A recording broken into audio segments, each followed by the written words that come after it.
একটা বাচ্চা যখন অসুস্থ থাকে দুনিয়াতে মা ছাড়া তার কাছে কোনো মানুষই আপন লাগে না।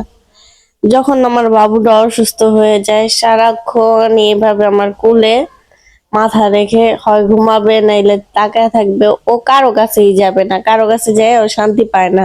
শুধু মায়ের কোলই দরকার। মায়েরা এত কষ্ট করে একটা বাচ্চাকে করার জন্য, শুধু শুধুই বলা হয়নি যে মায়ের পায়ের নিচে সন্তানের বেহেশত। ও ও ঘুমায় গেলে ও এখন যদি খাটের উপর শোয়া রাখি তাহলে তাড়াতাড়ি উঠা যাবে। আর ওর বাবাও ওর অসুস্থতার কারণে অনেক বেশি পরিশ্রম করতেছে, দোকানে না গিয়ে বাসায় আমাকে অনেক হেল্প করছে। তাই আমি ওরে নিয়ে একটু সময় দিতে পারছি। না হলে বাসায় একজনের সংসারে তো অনেকই কাজ থাকে, সংসারের কাজ মিলে ছোট বাচ্চার দেখাশোনা অনেক বেশি টাফ হয়ে যায়।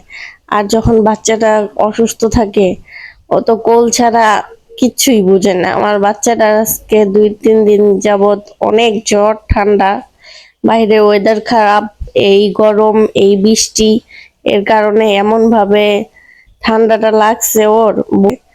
তাই এখন ওরে নিয়ে আর পারতেছি না।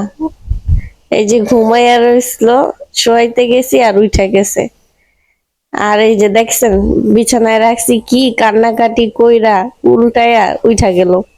মানে আধা ঘন্টা পর্যন্ত হাঁটছি, আমার কোমর টোমর ব্যথা হয়ে গেছে, কিন্তু 2 মিনিটেই বিছানায় রাখছি কান্নাকাটি করে উঠে গেছে।